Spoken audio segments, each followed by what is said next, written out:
Welcome food fans, picky eaters, the flavor curious, and everyone in between. Nothing makes good food better than good conversation. And your table is ready. Welcome back to another episode of the Food for Thoughtcast with your hosts, Melissa Reagan and Steven Gonzalez. But you can call them Chef. All right, let's get this episode started.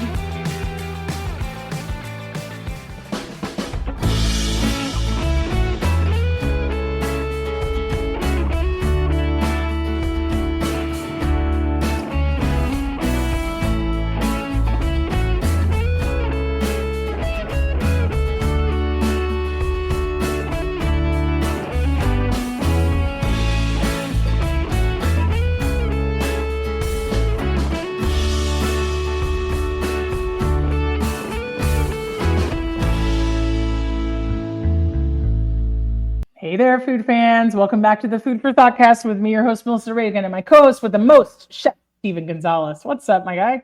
Hi, how's it going? Hello. How's it going? I know. I was like, well, why is this loud thing in my ears?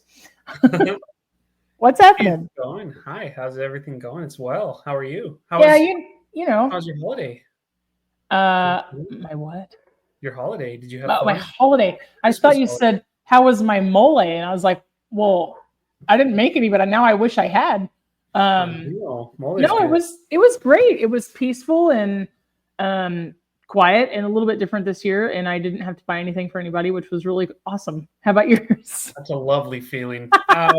Whereas I got guilted into buying presents for people, which, it's cool. Man. But it was quiet. I actually ended up having Christmas Eve off and Christmas Day. So shout out to my boss for being super awesome about that. Hey, I asked him to give it, so it was a long shot and he granted that wish. So kudos to him. Awesome boss. I worked a little bit late on Christmas Eve, which wasn't any big deal. I had some things to finish. And I really wanted to continue a tradition that I had been trying to make a tradition and trying to get started in my own life, which is going to Waffle House and then eating dinner on Christmas Eve and then tipping ridiculously big, because I'm honestly, you could change somebody's life. I'm not a saint or anything, but it could be a really meaningful gesture. And anyway, the Waffle House here screwed it up and ruined Christmas because they were only doing to-go orders. And there goes their tip. Yeah, and they were really rude about it when I walked in the door, like I was supposed to have a prior knowledge of it. And I was like, okay, Merry Christmas, bye. Like, you're lost. Like, I had $100 here for a meal that was going to cost $13, but that's okay. Like, I'll take my business elsewhere. So I DoorDashed a McRib and some chicken nuggets because America, and it's the only thing that was open. It's probably the saddest Christmas Eve meal I've ever had. That would have added insult to injury. Wait, what did you say, Steve? I said at least you didn't get into a fist fight. Isn't that what they're known for? And hash browns, but delicious. No. How did the hash browns come out of fist fights from Waffle House? Well, because Waffle House. You said, isn't that what they're known for? I said, yeah, the fist fights and the hash browns. I wouldn't know because I've never eaten at a Waffle House. Wow. And I hate myself for it. I really want to go to one day, but one day. I'm gonna do a GoFundMe for you to go to a Waffle House. We'll start travel outside of West Texas. We'll start a Kickstarter for Steven to go try a Waffle House. Right. Christmas Day went well. How was your Christmas dinner? What all did you end up making? Okay, so we did rack of lamb, and my mother-in-law got me some awesome Turkish spice blend. So I used that as a marinade with some olive oil, a little bit of lime juice, and oranges. I'm sorry, and it came out super good, tender as can be, and very flavorful. It was like coriander, paprika, garlic. I don't even remember what else, but it was good. It was super good, and we made duck fat mashed potatoes. We made cream corn. My wife wanted me to make a apple and cheddar pie. Bread pudding. What else did I make? There was a couple, there was one other thing. Everything was really good, except I was not that up on the desserts. When you got a bread pudding, you kind of just throw everything together and it's always really good. it didn't do it for me. What was it? What was in it? So we added like frozen cherries, dried cherries. Do you soak your cherries before you use them in the dessert? Like rehydrate them? I should have. Looking back on it, like I didn't because I was like, it'll be fine. It'll all absorb and be delicious. No, yeah, that's what I get for cutting corners on that one. So yeah, but it's fine. It's fine. It was still good. Keyword not great. Hey, you know what, Steven? Can't win them all. They all can't be zingers. It's not all zingers. I had dessert for breakfast on Christmas Day, essentially. I love that. I bought myself a Christmas present. It was a new nonstick skillet. And when I say nonstick, she was so smooth that when I made the first pancake in it, I just flipped it in the air. Like I didn't touch it with the utensil. I was like, yes, this is amazing. You know, a whole like $9.80 12-inch skillet. So I made one big pancake with sugar-free dark chocolate chips and blueberries. So I love that. Yeah, that was like my breakfast at noon. I'm hyper fixated on pancakes right now, which means in 2 weeks I won't be able to look at one. But it's been a steady 2.5 weeks of like eating one pancake every day. So I have this recipe that I found on the internet. It's going to sound a little bit crazy, but hear me out. So in the Magic Bullet, I put 113 grams of cottage cheese. Hold, please. Holding.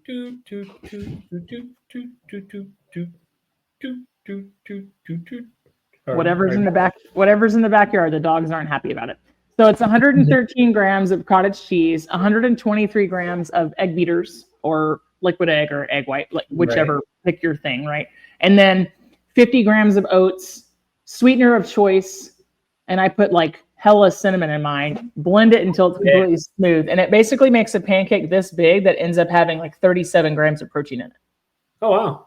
So I had that at noon on Christmas. And I've done them every day. I've done apple, cinnamon, oat. I've done strawberries and cream. I've done chocolate chip. I've done blueberry. Like I have done all sorts. I've put chai seasoning in the pancake batter. I don't know.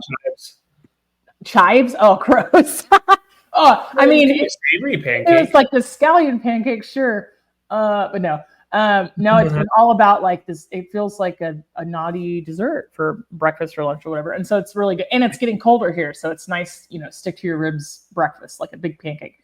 And then for dinner on Christmas, I did Brussels sprouts with, I did roasted Brussels sprouts with Parmesan and garlic. And I did sweet potatoes and carrots with a little bit of maple and cinnamon and butter. And I did, I went the easy route, Steve. I bought like a ham steak. So I cut it into four, basically got like 4 triangles out of it, essentially. Yeah. I seared it really hard in that new nonstick skillet, pulled it out, had all the little hammy bits and ham juice in there. Mm-hmm. I had like a tablespoon of jalapeno jelly left over in the bottom of a jar from Thanksgiving. From the cheese, from the little cheese snacks that I put out.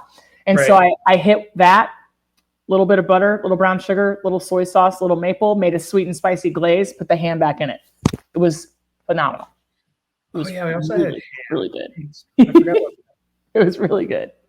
Nice. So I wasn't disappointed. It basically made enough for 1 plate and then 2 to-go boxes or 2 like meal prep containers of Christmas dinner, essentially. So I like that. That sounds lovely. It was lovely and quiet. It was a little bit different, but I'm going to celebrate Christmas. I just skipped it, just like my birthday. So I'll celebrate it later on. No big deal. Fair enough. Yeah. What are you going to do? What was the most amazing thing you ate this week, Steve? I have to think about that one now. It's that weird in between time where we don't really know what day it is or what week it is. Can I say it was a marinated lamb chop with duck fat mashed potatoes and cream corn? And you can say whatever you want. No. So okay, that was last week, right? So then this week, what I did was we got some of that leftover ham. Yes. I diced it all up, or not all of it. I got a couple slices, diced it up, and heated that up with some cheese, some mayo, and like the fougasse bread. where it looks like Yes. like the four and all that. Yes. So I threw that in the oven, took it out, and then cut it into like individual and like hollowed that out, and then put all that ham mixture in there. Ooh. Bruh, that was good. Holy cow, that was good. I had to think about that one. Yeah. That sounds awesome. Yes. It sounds amazing. And then we downed it with I downed it with some red wine, some sparkling water, and some dark chocolate. What are you gonna do? I mean, that sounds like that's it. It's sorted. Probably, yeah. It's holiday, meals. For anybody out there who hasn't had fougasse spread, it's pretty spectacular. It's just kind of in the same vein of like baguettes and sourdoughs, things that are made with levain, like a two-stage. It's a two-stage dough. It's got really crackly exterior, really chewy, but like a lot of little air pockets too. And so disgustingly good. It's more like an old world bread technique. And if you've never tried it, you should go find it and get on that. It's probably at a bakery is where you'll find it. So yeah. Even if you can't eat bread, you're gonna try it and be like, this is amazing. Hey, honestly, like I really never tire of hearing the things they can make gluten-free. Like there are people who legitimately need it gluten-free, and like it's getting so good. There are a lot of recipes that are like 1-to-1 sub that are really have come a long way. They don't taste like cardboard, or they're not like weird texture or anything. You know what I mean? I don't know. Some of the ones I've had still have like that super chewy texture, but we're getting there. We're stepping in the right direction. It's come a long way.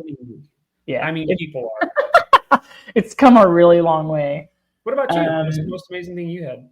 Well, I sent you a picture the other night of I took some leftover taco meat, and it was kind of boring. It was very white people taco-y.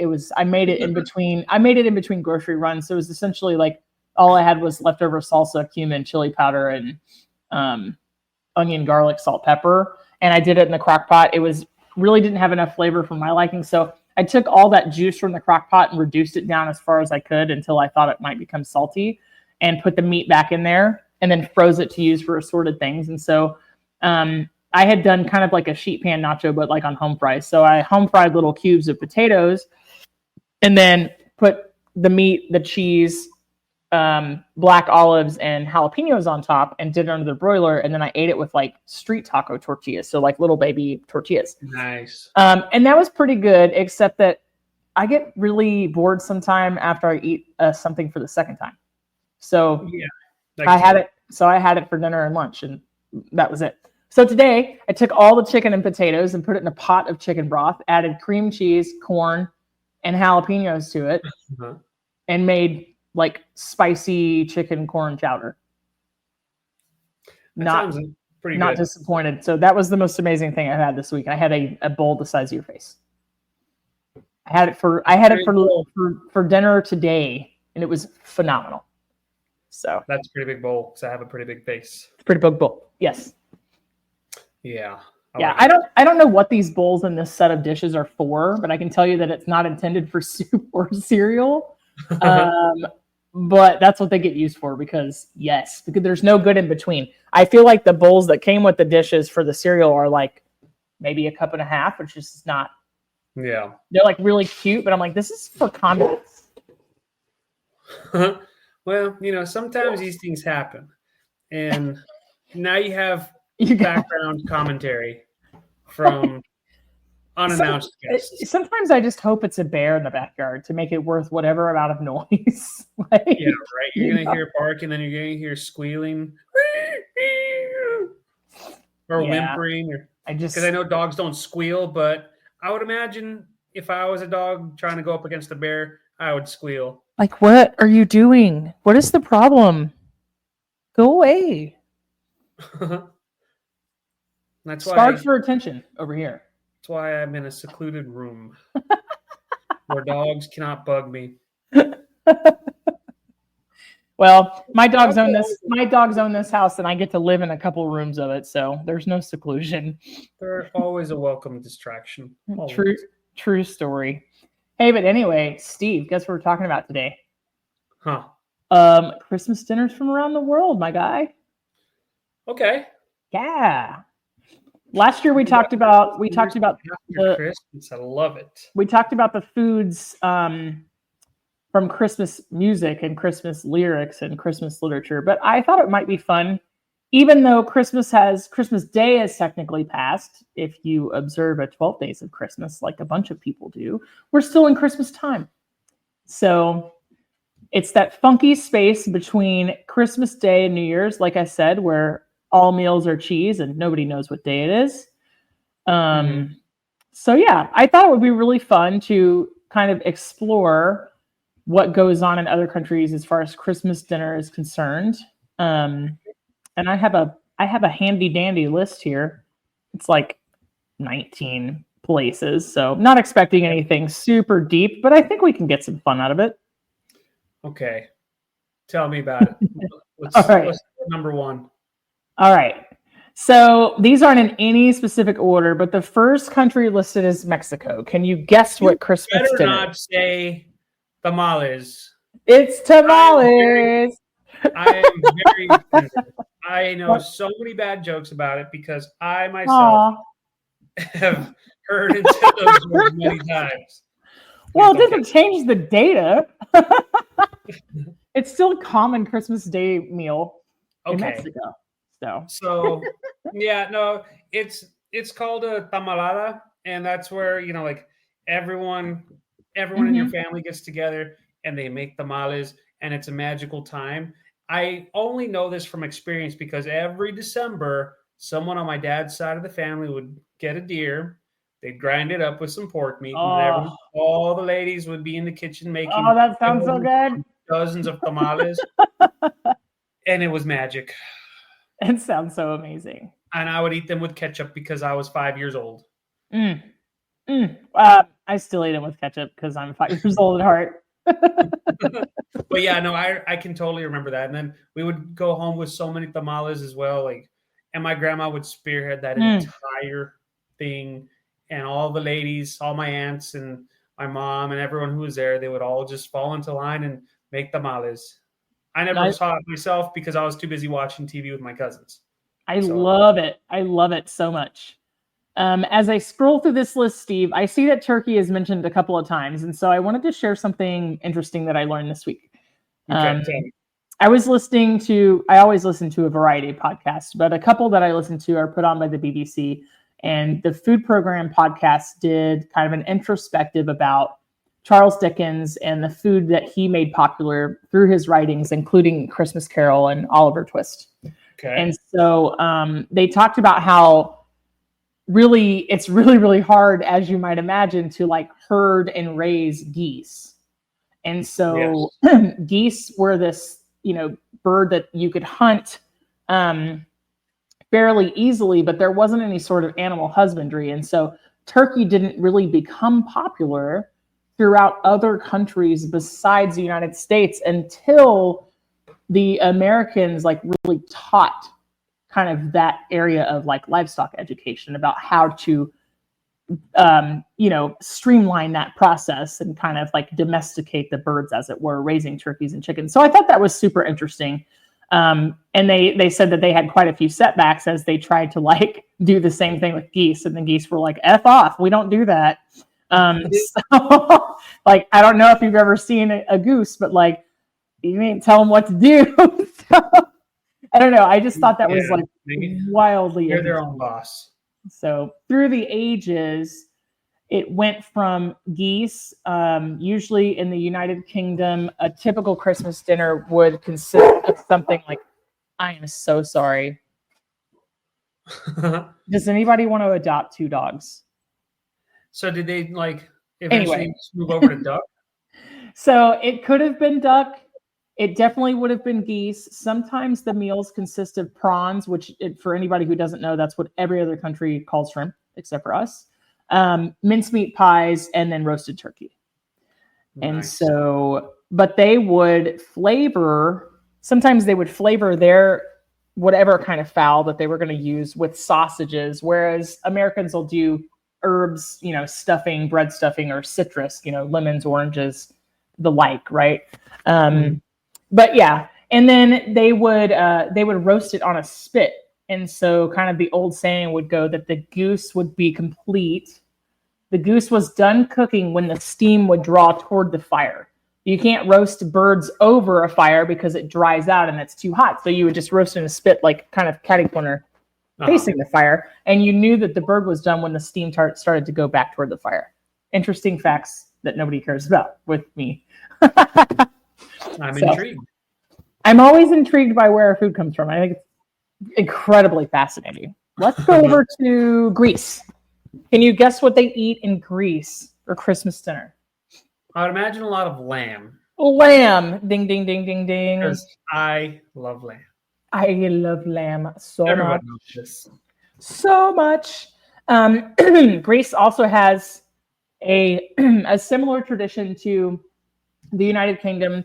They make something that's really similar to a Christmas pudding, which for everybody that doesn't know, it's probably the closest to an American fruitcake, but it's definitely a sweet bread that usually has like raisins, nuts, citrus, and some sort of alcohol. In Greece, they make Christopopsmolo. I think I said that right. With raisins, nuts, cardamom, and cloves.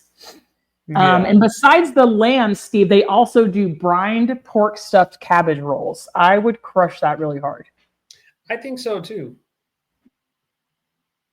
What would, if you had to soak this sweetbread with alcohol, what would you use and why? The Greek one? Yeah. I don't know. Probably rum, even though it's not even distinctly Greek. But to me, it goes with all the things that are in it. It's true. Eh.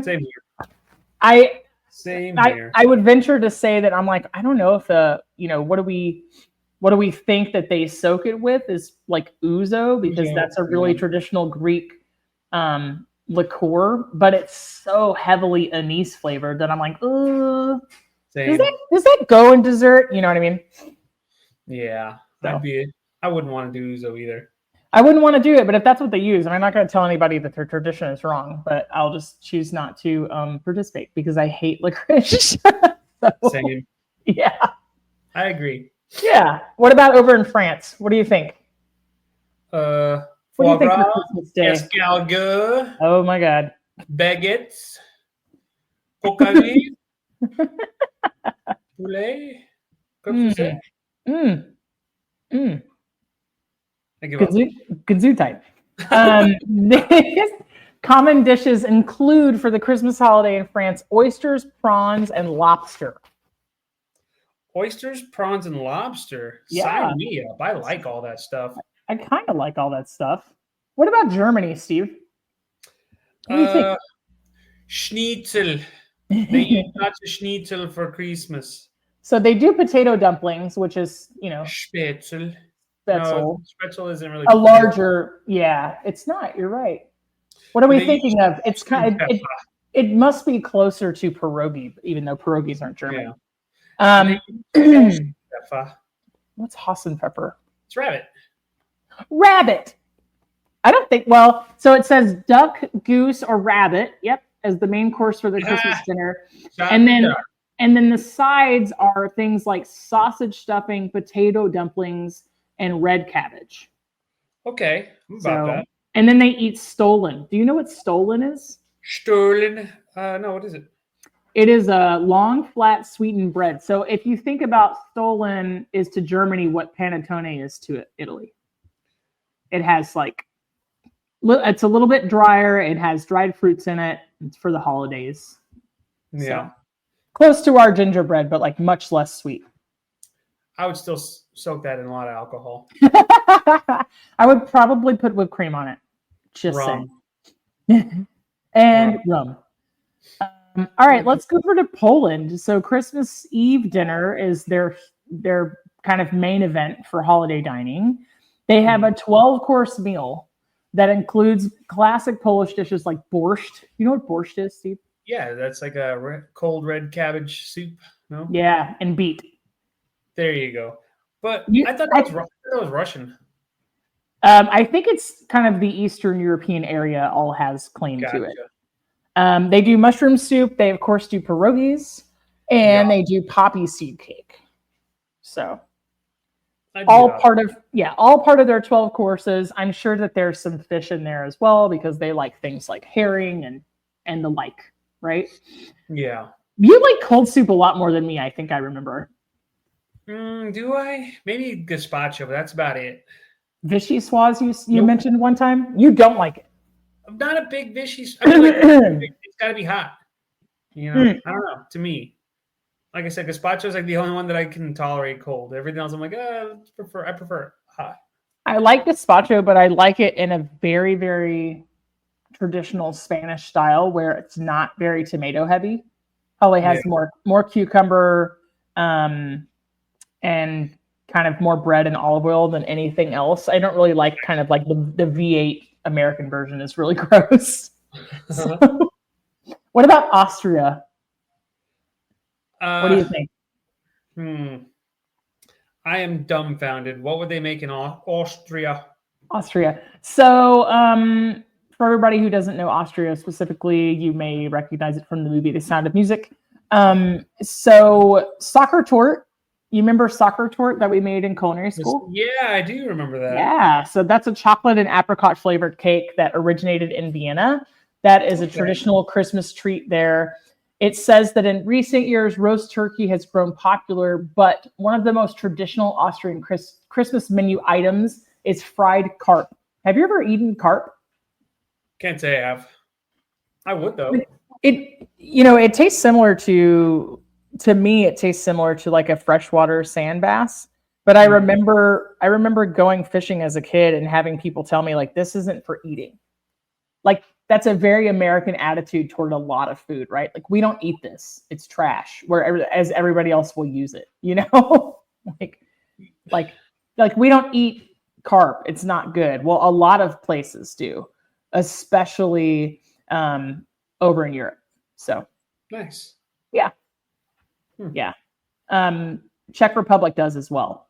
Eats a lot of carp, and then all of the places and traditions that do like seafood on Christmas Eve, like the seven different fishes, they also utilize carp in those celebrations as well. Nice. So, all right. What do you think about New Zealand, Steve? Well, seeing as how they're surrounded completely by water, I would imagine that's going to tie into what you just said a second ago about seafood for Christmas dinner. Am I right? Yeah. Well, not only that, but it's warm there.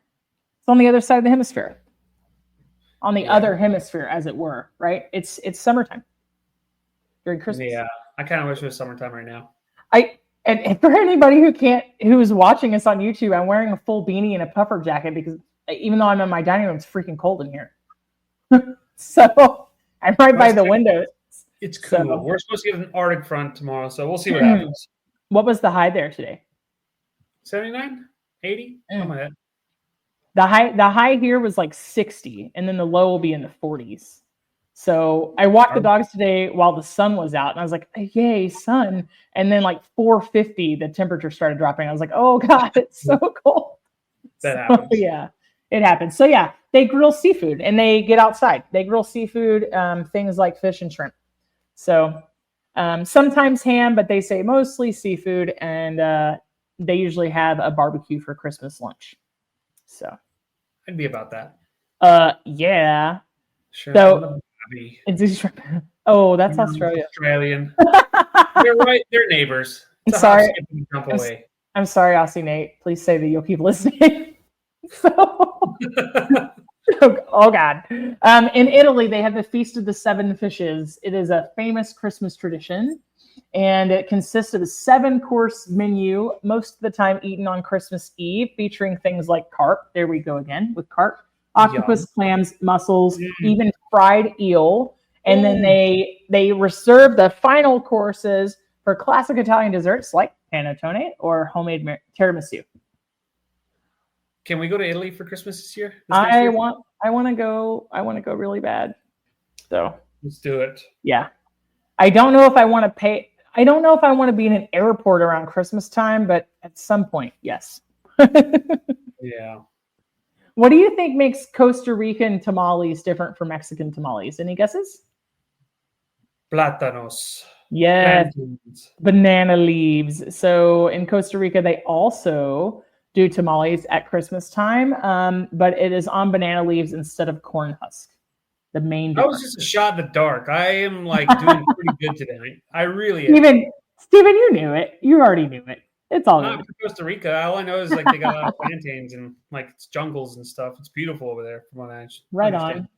Yeah, I think I've been there one time. It was a cruise ship stop, and there was an area where they either did some inspiration or actual filmed some exterior shots for Jurassic Park. It was like all jungle. Nice. So I was like, yes, this is amazing. You know what? You know what my problem is, among a lot of other things, is that if Jurassic Park was real today, I would totally go. You'd be that one person who like I'd be that one person going into the danger. I would be that one person. I would be like that Jimmy Buffett, like trying to save my drinks as the dinosaurs are like escaping and attacking. So. Well, seeing as how this is a 2-person show, I would let you go. And if it was real, I would ban you from going. But who will carry on the podcast legacy? I'm boring by myself. I want someone to make me fun. I want to pet a dinosaur, Steven. Stop crapping on my dreams, Steven. I want to pet a dinosaur. We will figure something out. All right, let's go over to the Philippines. What do you think they do for Christmas dinner? Lumpia. Not listed here. That doesn't mean it's not featured, but one of their big traditions. Lechon. It's a roasted suckling pig. Yeah. Heck yeah, buddy. It's a roasted suckling pig. So in the Spanish-speaking countries, you'll also hear it called cochinillo. So roasted suckling pig is amazing and delicious. They had a huge feast on Christmas Eve right around midnight. They also set the table with the spring rolls, which is lumpia, which you mentioned, fruits, salads, pastas, and cheeses, which I'm down. I now want to go there for Christmas dinner. So have you ever had the roasted suckling pig that's like with the crispy skin still on the outside? Yes. Oh, dude, it's so good. It's so good. Yeah. I think my wife broke a tooth on something like that one time. Oh, no. Or she cracked it. She didn't break. Yeah, it's a break. Oh, jeez. Crack break. Yeah, really bad. Oh, that sounds awful. Yeah. It ruined Christmas. I especially felt bad because nothing happened to me. But when she said, ooh, I was like, oh, crap. I don't think she would like you telling me that story. Yeah. That's all that matters. All right. We have to talk about Argentina real quick because this is blowing my mind right now. Argentina, they celebrate Christmas with a variety of dishes, but they almost always include the Italian classic, Viteltone. Can you guess what this is? I don't think you can guess. Lamb. It's a cold dish featuring thinly sliced veal and capers. I'm okay up to this point. In a creamy tuna sauce. You lost me at creamy tuna sauce. I would try that. Oh, I bet you would. A friend of mine who taught me how to cook too, she ate a ton of lamb and chimichurri. So every time I think of Argentina, that's all I think of is chimichurri and lamb. That's it. I love chimichurri, and I would crush chimichurri and lamb or chimichurri and veal, but like, why does it have to be creamy tuna sauce? Like, I'm done. You ruined Christmas. Thank you. Bye. I'm gonna try it. I can't because I can't even I can hardly open a can or a packet of tuna. I don't think you understand how bad it is. I'll eat tuna like maki roll. Oh, yeah, that's different. All day long. But when you cook it, I'm done. It's dry. I'm done.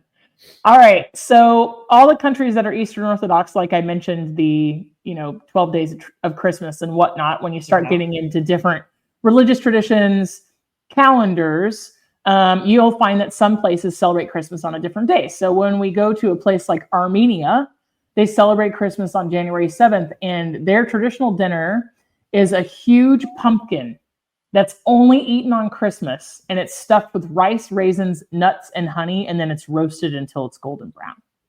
Rice, raisins, nuts. That sounds good. Yeah, he's in. He was like, "You had me at pumpkin." I could Well- have said it's a pumpkin full of dog dew, and Steven would be like, "It's pumpkin." Well, the problem though is I would dress up like I was for Halloween because I would think pumpkins. So I'd be celebrating a pagan holiday on a Christian holiday, and that would be magnificent. Eh, you could argue that the consumerism has made both days into something pagan, but we won't. How about Japan, Steve? What do you think is a really popular Christmas food in Japan? Sushi. It's not. I Guess know, but it's I don't not. know Japanese cuisine too well. 3.6 million Japanese citizens, according to this article, which must mean it's true, celebrate Christmas with a bucket of crispy fried chicken from KFC. Bum, ba-da-bum. Ba-ba-bum. Damn, that sounds good. Yeah, thanks to an extremely successful marketing campaign in the 70s, folks have flocked to the fast food giant for party buckets on Christmas. But I can imagine that they probably make their fried chicken. It probably a tastes lot so much better. Yeah, it's probably like tempura fried chicken, you know? It is probably like karaage. Like I bet the breading's better. You know what I mean? Yeah, they make everything better than us. So they're living in like 2067 right now, and we're barely in 2024. They are in the future. Yeah. Well, I told Steven I tried a fried chicken treat the other day, and he said gross. And he said he was disappointed in me. I did. I tried the Taco Bell chicken nuggets, and they were delicious. And I don't care what you think, Steven. Still disappointed. I don't care. They're My delicious. argument holds no And logic. I'm gonna eat them again. I'm telling you right now. I'm still disappointed. That's okay. It's not the first time I'll disappoint you, and it won't be the last time, so don't worry. All right. Hey, Steve, Christmas dinner in Sweden. It's all about the buffet. The table is filled with a 3-course meal. Well, to me, that's not a buffet, but whatever. Consisting of fish, often pickled herring. Have you ever had pickled herring, Steve? I have not. I want to, though. I'm sure that... I haven't had it because it has the word pickle in it, even though it's probably not like pickled like a cucumber. They probably use... Can somebody out there tell us? Like, I don't... Yeah, I would probably like it. I like weird things like that. It's also cold cuts, ham, and sausage. Then they serve a meatball and potato casserole. I'm in. Ooh, that sounds good. I'm in. Before diving into sweets like saffron buns, I have to look this up. And rice pudding. Do you like rice pudding? Yeah, totally.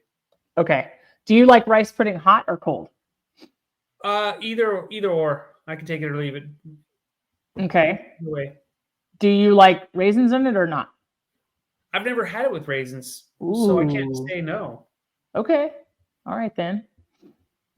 I like mine with a lot of cinnamon, and I actually like it cold. Okay. And the way that I learned to like it cold was when I worked at the Spanish restaurant. It was arroz con leche, and they serve it very cold, and it has it had a lot of cinnamon sticks infused into the milk. So I really like it. I would probably put rum in it. So Steven's on a rum kick. Gotta. Okay, I have to look at these really quickly. So it looks like kind of your basic. I said basic bread, like brioche. It doesn't really have enough butter to be brioche, but you've got milk, saffron threads, sugar, yeast, flour, salt. Oh my God, I'm in. Butter, sour cream, eggs, and raisins. Yes, I like it a lot. And then they get twirled into these little S shapes. Maybe for Sweden. I don't know. If that's offensive, sorry, but I'm just making funny here. Sweden. In Sweden, it's S for Sweden. Yeah, I want saffron buns in my life. So I'm all about it. Me too. Kind of want this. So is there anything, Steve, that you've never cooked for Christmas that you always wanted to? I can't say anything off the top of my head. I've always been a traditionalist, tamales and or like prime rib, an actual prime rib, not a not a rib roast. Not a lip on ribeye. Do you get the bones? Make it like a standing rib roast, though? I've done that You do that before. with the crown? You know? I've done that before, but I just prefer like just a boneless prime rib. Keep Yeah. it simple. Yeah. You know? I like a lot of Dijon and very, very heavy cracked pepper on the outside of my prime rib to make that Yeah. crust. And Montreal steak seasoning is like kind of my personal favorite. Oh yeah. Yeah. Something about it. I like a good salt and pepper, but I'll put a little bit of smoked salt with my kosher salt Mm-hmm. for that extra little bit of kick to it. But I haven't made a prime rib in quite some time, so I'm a little overdue for it. It's been a while for me too. I think there was a long time where smoked salt and pepper mix was my entire cooking personality. It went on everything. So it went on everything. So It works. yeah. Guess what I'm gonna make this weekend, Steven? I give up what? I'm candied jalapenos with cranberries. Ooh, that sounds pretty good. Yeah, just to eat on crackers with cream cheese because I want it, and I'm single, so I can just do things when I want. For New Year's? Nobody can tell me for a Tuesday, like for no reason except that I want them. You know. Yep. So, what are you doing for New Year's? Anything special food wise?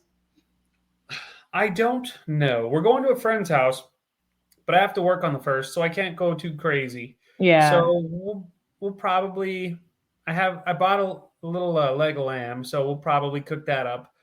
And I don't even know what I'm going to do with that. I need to figure something out.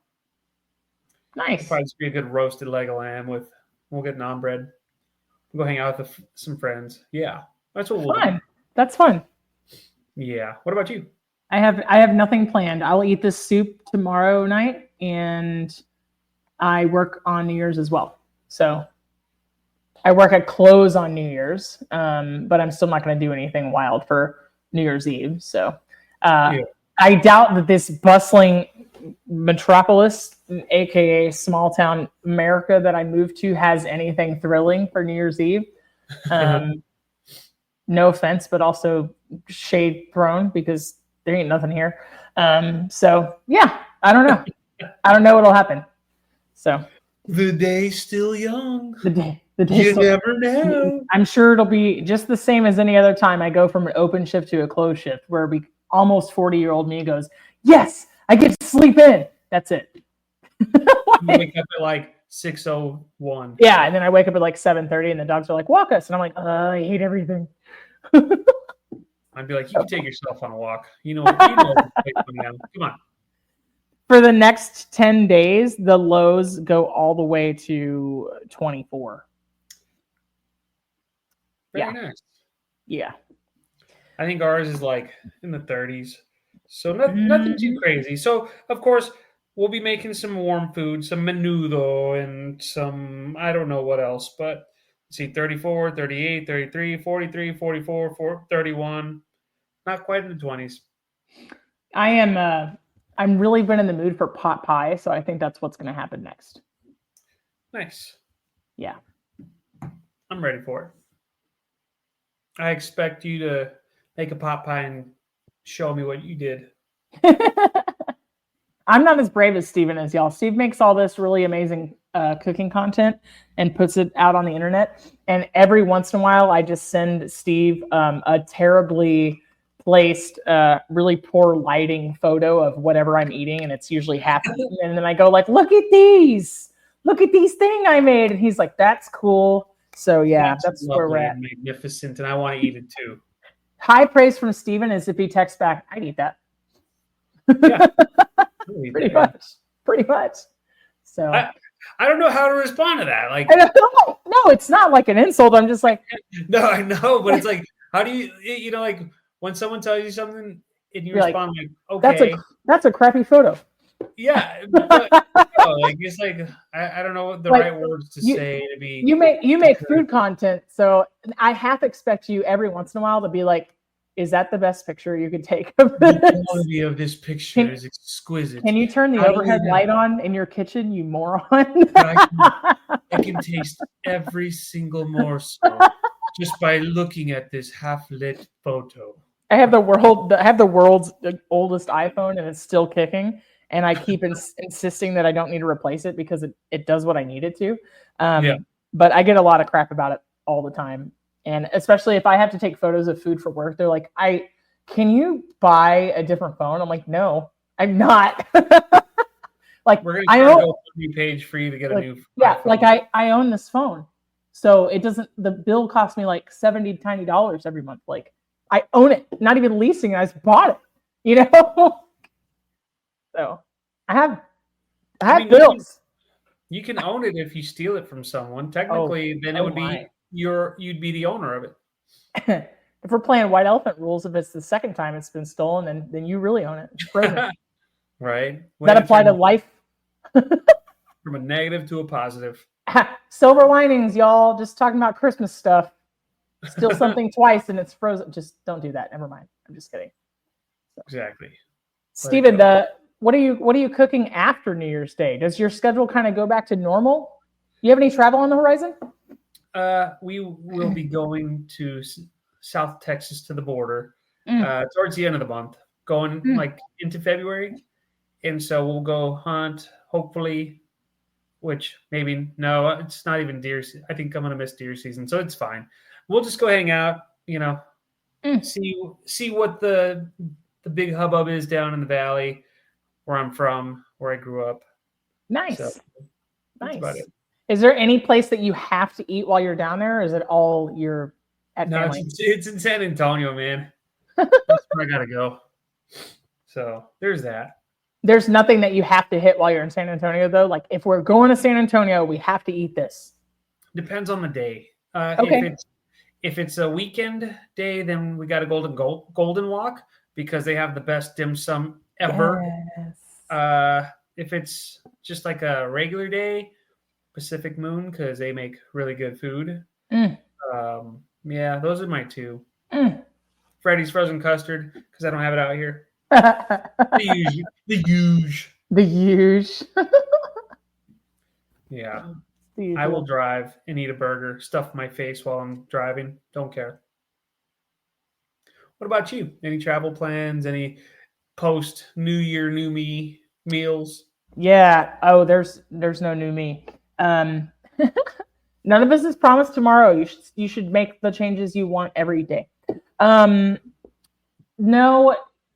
resolutions, no after New Year's cooking, but I am going to Disney World. And I will be eating my way through a week in all the parks and Disney Springs. So more to come on that. So we expect lots of those will be good pictures, Steve, because pictures can only look good in Disney World. I don't make the rules. Well, not through an iPhone. It's the pixie dust. Even it can overcome old iPhone. I'm just saying. Good luck. I'm just saying. Every picture I've ever taken of food in Disney World always looks incredible. I already know what you're going to do. You're going to ask people to take pictures and send them to you. And then you're going to forward them to you. So that way you can be like, look how great my iPhone is. Look there's no shame in how tiny this is. I don't care. She's tiny. She's mine. No. I know. I'm Android. It's almost the size of I remember when phones were getting really small. Now they're getting bigger. Oh, everything's cyclical. It's the same with fashion. Yeah, I know. Jinkos are back. Yeah, the jeans get long and then they get short, and then they get long and then they get short. Like it's just circular. Steven, I had a really great time talking to you about Christmas dinner around the world. I hope you have a really happy New Year. Me too. I hope you do too. Yeah. So I'll talk to you soon. Bye. Bye. That's a wrap for today. Until the next episode of the Food for Thoughtcast, make good food, eat good food, share it, and be kind to one another. Thanks so much for listening today. You are part of what makes us special, and we are so glad you joined us. Don't forget to rate, subscribe, and leave a review. Just like food, delicious podcasts are better when you share them with others. Come back for seconds wherever podcasts are served, and we'll catch you in the next episode of the Food for Thoughtcast.